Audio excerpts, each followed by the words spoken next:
That was the idea. So I came back to China and say, I want to resign from my school. You were a teacher? I was a teacher. I've been teaching in the university for 6 years.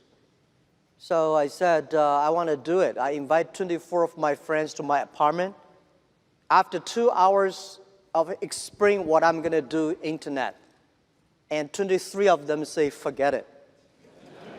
He said, this thing never worked because there's no such thing called internet in the world. You know nothing about a computer, so why you want to do this?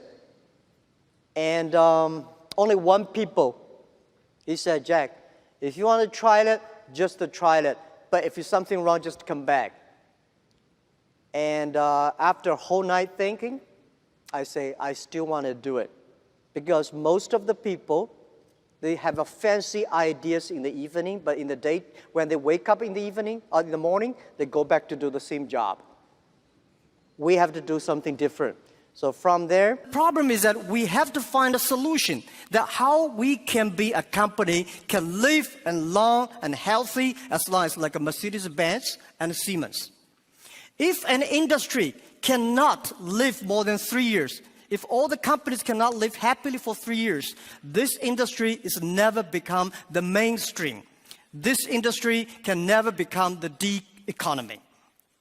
So what we want to do is that how we can find this solution. The world is changing so fast.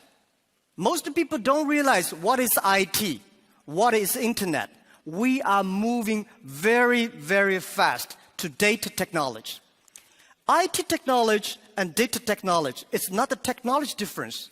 It's the difference of people, the way people think, the way people deal with the world. We don't know what the world will look like in 30 years. And we don't know what the data will look like. But we are sure that the whole world in the next 30 years will be changed. If the first and the second innovation and technology revolution relieve or liberate the human strength, the physical strength, this revolution release and liberate the strength of a human brain, the innovation. The future world, we believe, will be connected, not by oil, not by other things, but by data.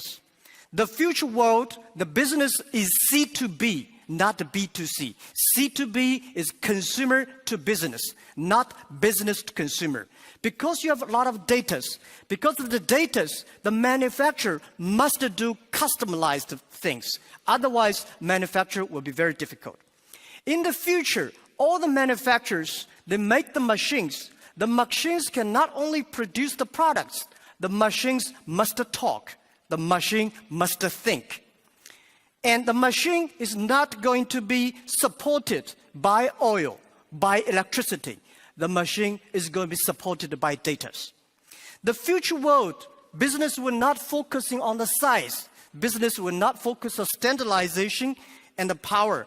They will focused on the flexibility, nimbleness, customization, and user friendliness. And also, I strongly believe the future world, we are going to have a lot of women leaders because in the future, people not only focus on the muscles, powers, they focus on wisdom, they focus on careness and responsibility.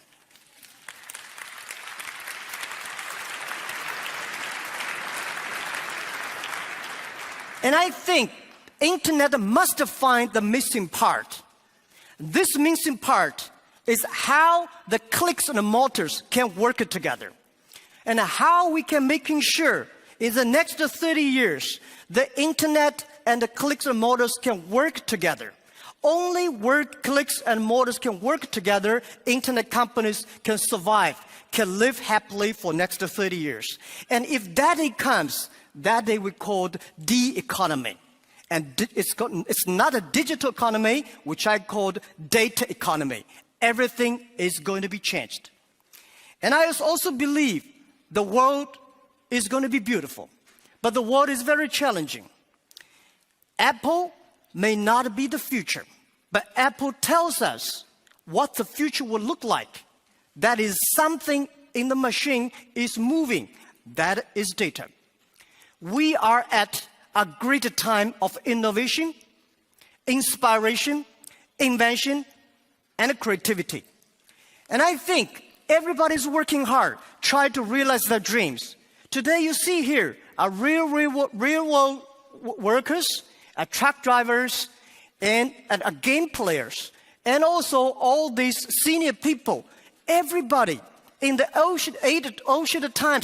ancient times, nobody can leverage the technology to realize their dreams. Today, because of the data, everything becomes the truth. And I strongly believe it's not the technology that changed the world. It's the dreams behind the technology that changed the world. If the technology changed the world, I will never be here. I'm not trained to be a technology. I know nothing about a computer, and I know very little about the internet. I have a strong dream that we want to help small business. So 14 years ago, we come here to sell Chinese products to Europe. That won't work. 14 years later, we try to help the European small business to China, to the world, by using the internet. It's the dreams that drive the world. It's not only the technology. So ladies and gentlemen, let's work hard. It's a fantastic world. It's a world belongs to young people. It's a world belongs to the future. And thank you very, very much for listening.